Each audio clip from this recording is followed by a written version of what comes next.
Okay. So we're gonna, I'm gonna start sharing my screen now. Okay.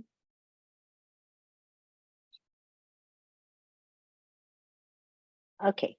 So, for each situation, there should be a plan. Okay. You can have general guidelines, but you have to make a plan for each situation. And the 3 steps to be safe is physical safety, digital safety, and emotional safety. I'm going to post these links at the end, so please, if you please can go to them. But you can find physical safety plans in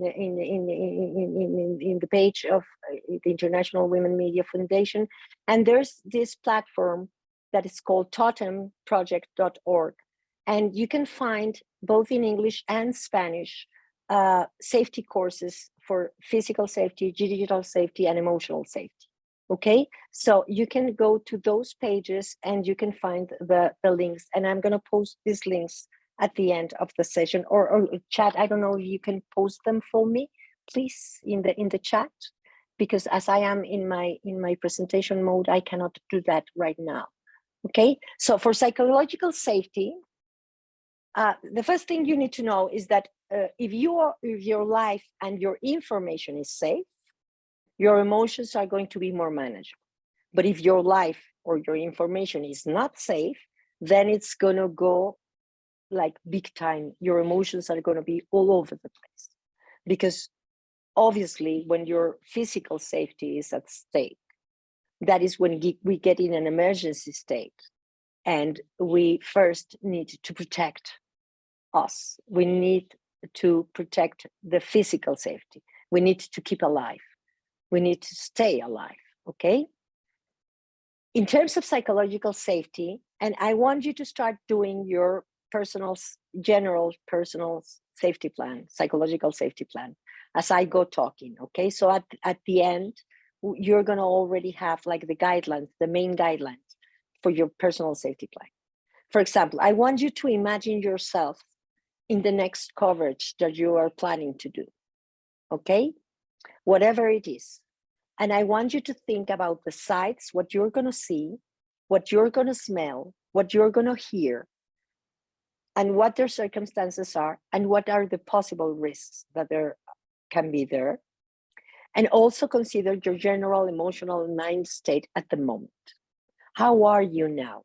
For example, if you had lived a grieving process right now because you broke out with your partner in life, or because someone died at your family, or someone is sick at your family, you're going to be in an emotional state that is going to be, it's going to put you in a more vulnerable place. But if you see it and you manage it, then you mitigate the risk of that happening, okay? So I want you to think in this next coverage, what you're going to see, what you're going to smell, what are you going to hear, what are the circumstances, and consider how are you now. And it doesn't have to be always something that puts your life at risk.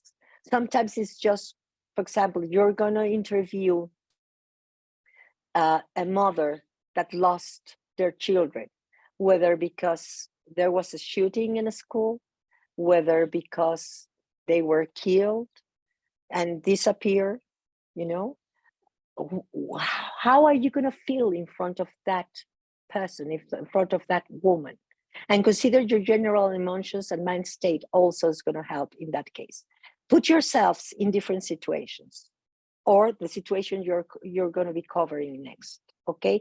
It can be an earthquake, it can be a plane crash, it can be a manifestation, it can be simply going to talk to a victim of violence. And talking to a victim of violence also has a huge impact on us, because we're empathic beings, and you're gonna feel empathic to that person. Okay, so you're gonna feel what the other one feels, not in the same amount, not as huge, but you're gonna have a sense of what the other one is feeling, and therefore you are gonna be feeling that.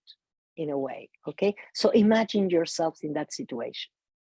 The more you know yourself, the better. Try to find aspects of the coverage that might be linked to your personal life or experience. For example, if you have children, those stories that involve children are going to impact you even more than to those of us that we don't have children. I don't have children. Okay? I have children in the family, but I don't have children of my own. So I don't feel personally responsible for the children of the family. That's their parents' job. Okay? But how are you going to be impacted by the story you're going to cover, whether if it's in photograph or in video or in writing the story? And you mentioned before that covering with video, you are going to be exposed to the same experience over and over while you're editing the video or you are editing the photos. And that is true. You're going to be seeing them.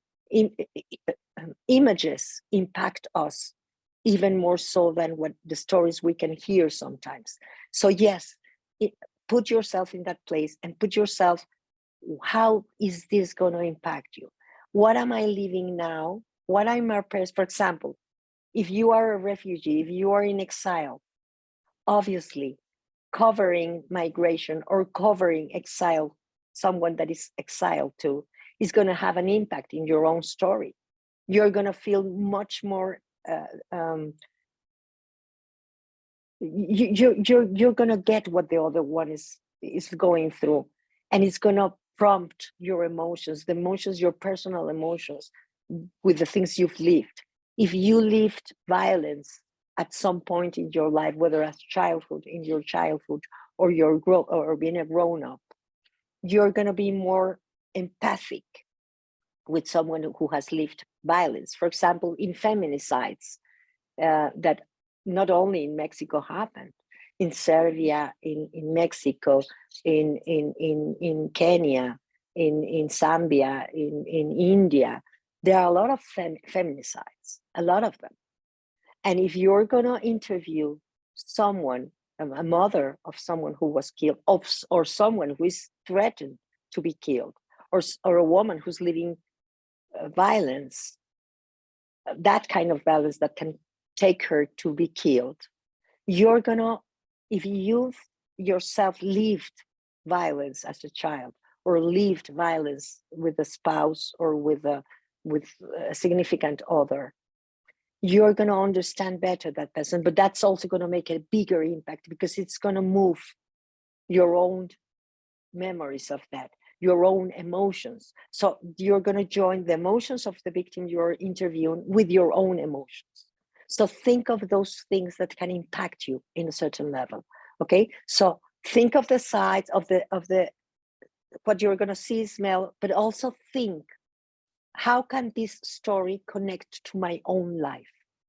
How can there be a connection to my own life with this story? I have a lot of journalists, for example, in the US, in the United States, that cover migration, but them themselves are sons and daughters of migrants. So they know by the stories of their parents what it is to be a migrant in the United States. And they know on personal level how it is to be a child migrant in a United States school. And sometimes their experience is beautiful, but some others, they are bullied because they are different. So you need to think how this connects to my own experience. So we have two things so far for your personal safety, psychological safety plan, okay? How the smell, sight, listening is going to impact you. How does it connect to your personal story?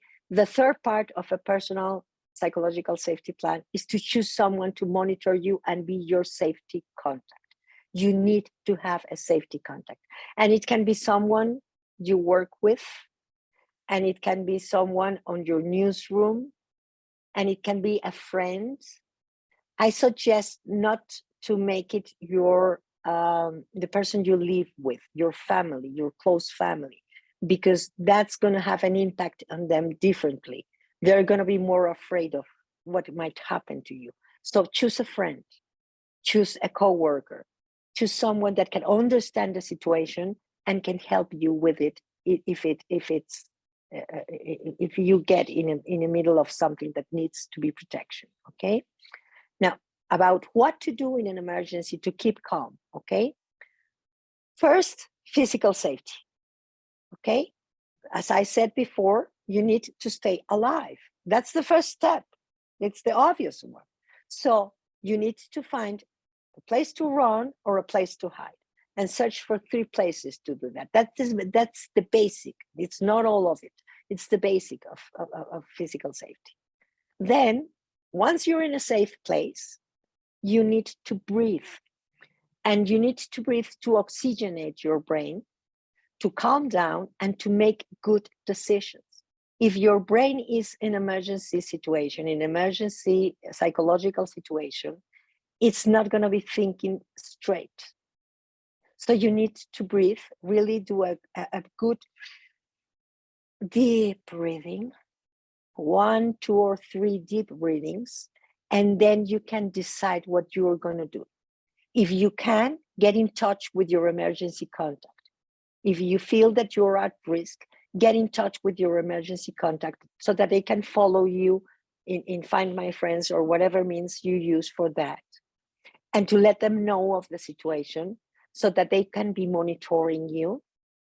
And maybe if it's needed, for example, if the police is threatening you, so that they can have the contact numbers of your lawyer or of your news media or whatever, so that they can put the machinery of law into getting you out of jail if this is the case, or if you are simply devastated by something you listen to, you can call your safety contact and tell them a little bit about it at the end of the night, so you can debrief with them and you can let that out. Okay, but you need to be in a safe place first, physically, and then breathe. Okay, how are you going to process an emergency situation to stop PTSD from happening? And what I mean by this is that PTSD is not, the post-traumatic stress disorder doesn't come from the situation.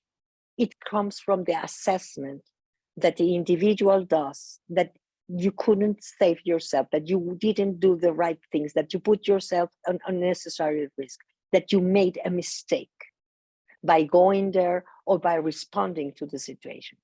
And you start mistrusting yourself and mistrusting yourself to be safe. That's what PTSD really is. The mistrust of oneself on our capability to protect ourselves. So if we mitigate the circumstances, if we plan prior to it, our responses are going to be better, and PTSD most likely is not going to happen. You're going to be stressed, you're going to be a little shaky afterwards, but you're not going to have PTSD. And it is important for you, once you're at home, and many of you mention it, once you're at home, to let it out. Catharsis and abreaction are the 2 parts of a therapy, really. A lot of people know about catharsis, and it's very widely spread.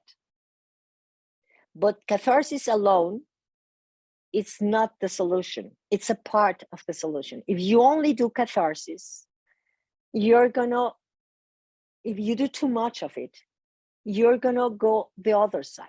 Instead of helping, it's gonna put you in a worse situation. Catharsis is to let your emotions out, but you're always letting your emotions out. You eventually are gonna be hooked in those emotions, and you're not gonna be able to get rid of them. So you need to do the next step, that is abreaction. And abreaction is the process through which we lower or detach the emotional charge of an idea by processing it and relearning from the experience. And this is the key of it. What can I learn from this? And by learning from this, you're going to stop PTSD from happening. For example, when we go into a zone, whether if it's because of a natural disaster or of a man-made disaster, for example, when we respond to a newsroom that had just been attacked, or when we go to a natural disaster zone, the first thing we do is talk about what you can do next time. What can you learn from this? What are you going to change for being more secure, for being more secure next time, for being safer next time? And by doing that, you are doing a reaction. You're not just letting your emotions, you're letting your emotions teach you. Emotions are a natural response, and it's something we cannot control because it comes from our instincts. All animals in the planet have emotions, not feelings. There's a difference. But emotions is something that comes from our instincts, and our instincts to survive. They're made so that we can learn from them and not repeat the same thing that put us at risk. So learn from your emotions, and that way you're doing the reaction. Basically, ask yourselves, why did this event move me or make me scared? What can I learn from this? Okay, what can I learn from this experience so that I can be safer next time? Or sometimes it's not that you were unsafe, it's simply that it moved you so much because it linked with your personal things. So what can you learn from that person? The resilience, for example. What can you learn from this situation about your own personal life? How did for example, the violence that you lived as a child impacted you, and you haven't even thought of it? You have just repressed it.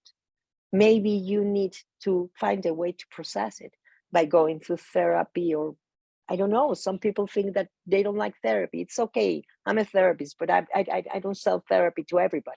Not everybody is meant for therapy. Maybe meditation, maybe getting to groups that you can talk about this.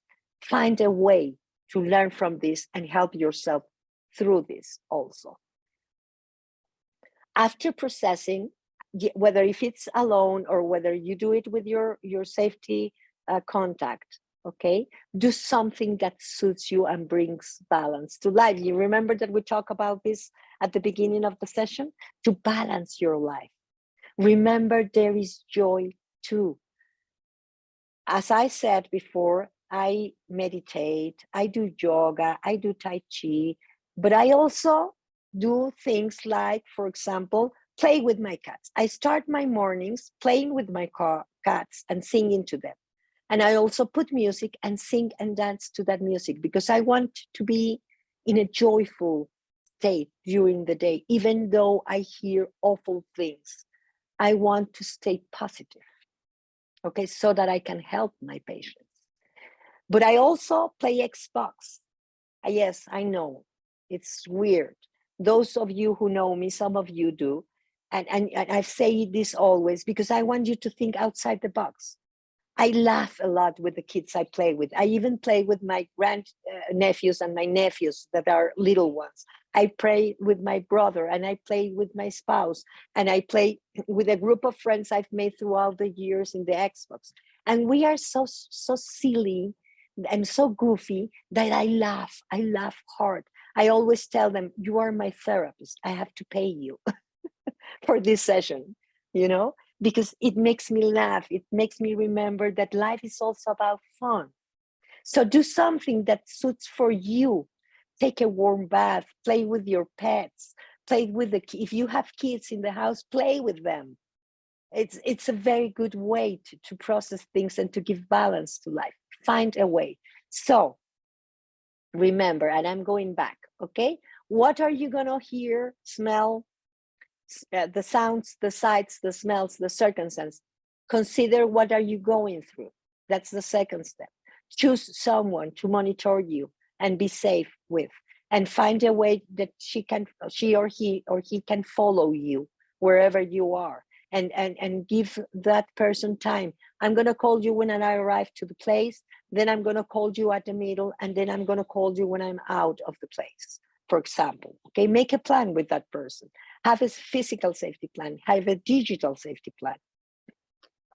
If you're in danger, get to safety and breathe. Okay, have catharsis, allow yourself. For me, catharsis, I find catharsis when I need to process something that I heard from a patient that is really tough.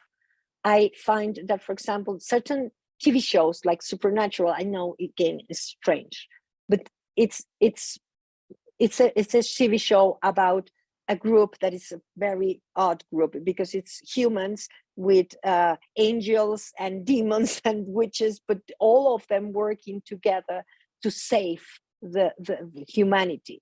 And for me, that's cathartic, and I can start crying. Also, Pixar and Disney are always do it.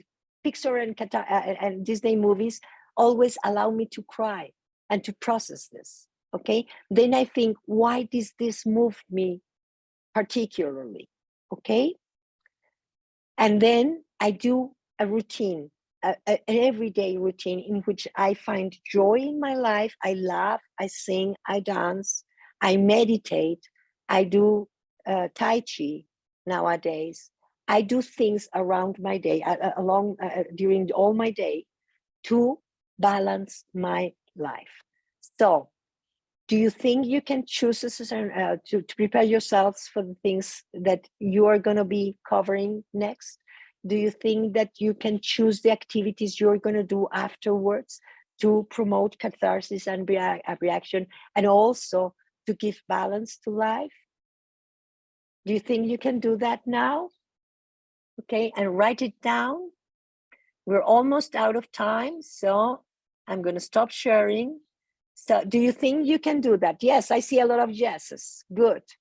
That's a safety plan. It's not complicated. It's simple, but it's as simple as doing this kind of things that is going to change how safe emotionally you are. Okay?